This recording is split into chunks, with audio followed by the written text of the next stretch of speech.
Top quality और consistent performance के लिए सिर्फ सिल्वर पंप नाम याद रखना।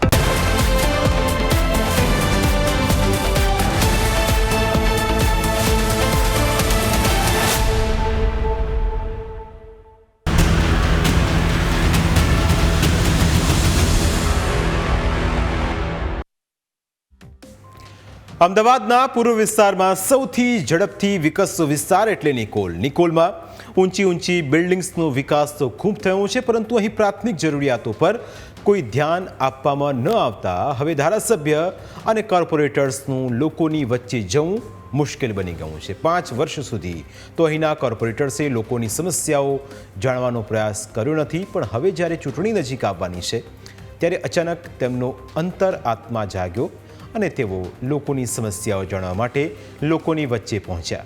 પણ પ્રજાએ એવો ઉધડો લીધો કે ધારાસભ્ય અને કોર્પોરેટર્સ પાસે તેના કોઈ જવાબ ન હતા અને લોકો વધારે આબરૂના ધજાગરા ઉડાવે તે પહેલાં જ આ નેતાઓને ચાલતી પકડવી પડી. દસક્રોઈના ધારાસભ્ય બાબુ જમના પટેલ અને કોર્પોરેટર બળદેવ પટેલ પોતાના સમર્થકો સાથે લોકોની વચ્ચે પહોંચ્યા. તેમને હતું કે લોકો તેમનો આવકાર કરશે, તેમને આવકારશે, તેમનું સન્માન કરશે, પરંતુ 5 વર્ષ દરમિયાન એક પણ કામ એવા નથી કર્યા કે જેનાથી પ્રજાને સંતોષ થાય. અને એટલે જ લોકોની સમસ્યા જાણવા માટે નીકળેલા નેતાઓ પાસેથી જનતાએ કામનો હિસાબ માંગ્યો, જેનો વિડીયો સોશિયલ મીડિયા પર ખૂબ વાયરલ થયો અને લોકોએ પણ આ તમાશો જોયો.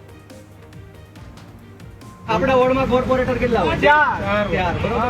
અમદાવાદ મ્યુનિસિપાલિટીનું બજેટ 15,000 કરોડનું હતું, એમાંથી નિકોલમાં કેટલા વપરાયા? તો એ એવું કે આરટીઆઈ કરો, તો તમને હું કામ અમે તૂટીને લાવ્યા? કોને આરટીઆઈ? એ દિવસે રાતે તમે નતું કીધું આરટીઆઈ કરો?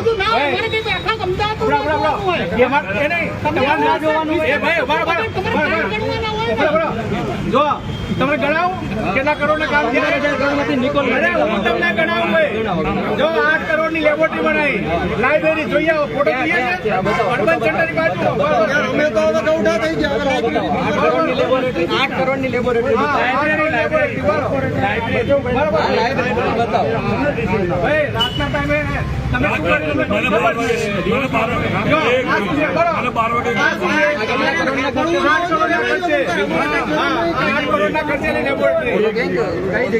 અર્બન સેન્ટર બાજુ ખબર પડે. આ નહીઓ ઓપનિંગ બાકી છે, ઓપન પાર્ટિક્યુલર બને છે 5 કરોડના ખર્ચે. જો જોઈ આવજો. બને છે કે બની ગયો? ચાલુ છે, ચાલુ છે. આ વચનો 2015 માં અમે સાંભળ્યા છે, 2015થી જે કામોના વાયદા લોકો સાંભળતા આવ્યા છે તેના હજુ પણ ઓપનિંગ નથી થયા અને તેવા કામો લોકોની આગળ ગણાવવામાં જાઓ તો પ્રજા મૂર્ખ થોડી છે. નિકોલના નાગરિકો બધું જાણે છે. તેમના વિસ્તારમાં ક્યાં કેટલા કામો થયા છે તેના વિશે તેમને જરૂર ખ્યાલ છે. એટલે જ જ્યારે તેઓ એક નાગરિક તરીકે સવાલ ઉઠાવવા લાગ્યા તો નેતાઓએ પાર્ટીનું નામ પૂછીને પોતાની આબરૂ ઓછી કરી અને તે સમયે ધારાસભ્ય બાબુ જમનાએ પણ કોર્પોરેટર્સને આવું વર્તન ન કરવા માટે સમજાવ્યા, જે એક જનપ્રતિનિધિ માટે ખૂબ જ શરમજનક બાબત છે. કોર્પોરેટરો કોઈ ફોન નથી ઉપાડતા.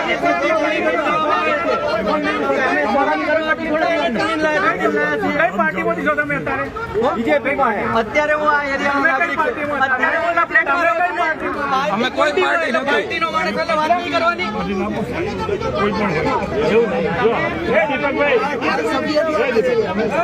કાલી વોર્ડમાં મોટામાં મોટો વોર્ડ નિકોલ, દોડો નિકોલો, દોડો બધા વોર્ડ, છતાં વધારે કામ થયું એટલે નિકોલ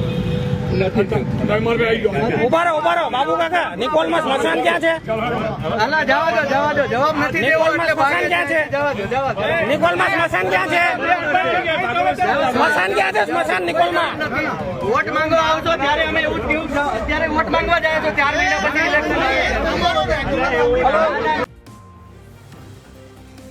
નિકોલના લોકો હવે કંટાળ્યા છે. લોકોને હવે વાયદા નહીં પણ વિકાસ જોઈએ છે. મધ્યમ વર્ગના લોકો લાખોની લોન લઈને મોંઘા ફ્લેટ કરી દે, પણ સામે સુવિધાઓ કોઈ જ મળતી નથી. ના રોડ ના સારા મળે, ના ગટરની સમસ્યા ઉકેલાય છે. નિકોલમાં સૌથી મોટો પ્રશ્ન ચોમાસામાં પાણી ભરાવાનો છે. થોડા વરસાદમાં જ અહીં પાણી ભરાઈ જાય છે અને જ્યારે પાણી ભરાય છે ત્યારે કોઈ કોર્પોરેટર ફોન ઉપાડતા ન હોવાનો સ્થાનિકોનો આક્ષેપ છે. આ ઉપરાંત નિકોલના લોકોને પીવાનું શુદ્ધ પાણી પણ મળતું નથી એવું સ્થાનિકોનું કહેવું છે.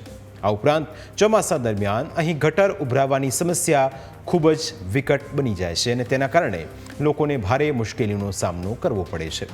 નિકોલમાં રહેતા લોકોનું કહેવું છે કે તેઓને આજ સુધી સારા રસ્તા નસીબ નથી થયા. નિકોલમાં દરેક જગ્યાએ ખાડાવાળા રસ્તા છે અને તેના કારણે લોકો ખૂબ જ હાલાકીનો સામનો કરવા મજબૂર બન્યા છે. અહીંના લોકોનું કેવી મુશ્કેલીનો સામનો કરવો પડી રહ્યો છે તે તેમના મુખે સાંભળશો તો સ્થાનિક કોર્પોરેટર સામે લોકોનો આક્રોશ વ્યાજબી છે. નિકોલ વોર્ડમાં હું લગભગ 25 વર્ષથી રહું છું અને જ્યારે પણ નવા નરોડા અને નિકોલ ગ્રામ પંચાયત ચાલતી તે જ વખતની જે તે પરિસ્થિતિ અત્યારે છે. ક્યાંક 30% વિકાસ કર્યો હશે નો ડાઉટ, પણ અત્યારે લગભગ 70%માં રોડ, રસ્તા, પાણી, ગટરનો પ્રોબ્લેમ છે જેને છે જ. અત્યારે ઉમા હોસ્પિટલની સામે અત્યારે હાલમાં એક ખાડો લગભગ 15 દિવસથી લાઈવ પડેલો છે અને એ લોકો થોડું ઘણું કામ કરીને જે તે પરિસ્થિતિમાં પડેલો છે. ત્યાં તમે અત્યારે આવો એટલે તમને લાગશે કે લોકો કેટલા હેરાન થાય છે. રજૂઆત કરી તેમ છતાં એ લોકો એમની મનમાની કરીને જેમ તેમ ચલાવી રાખે છે.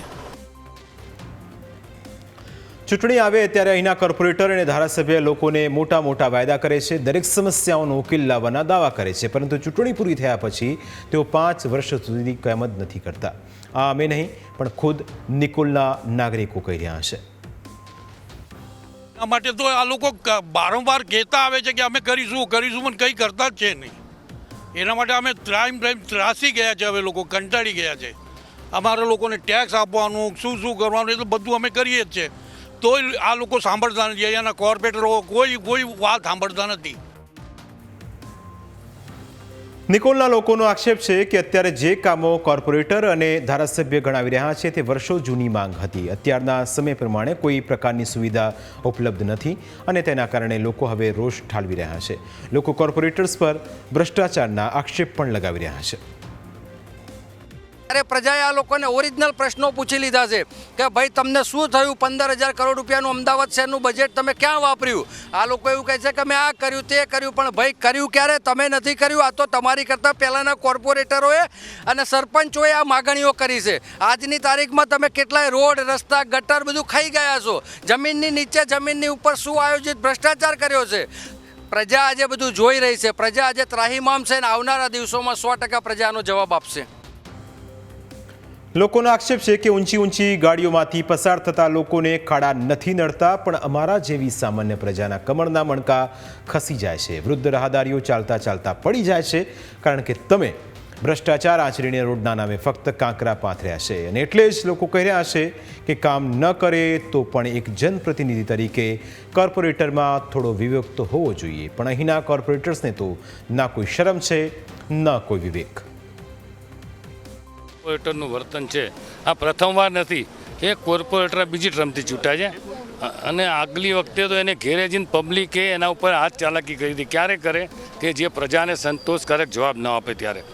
કાલ તો શરમજનક છે કે ધારાસભ્ય એનો હાથ ખેંચવો પડ્યો અને સાઈડમાં લેવા પડે.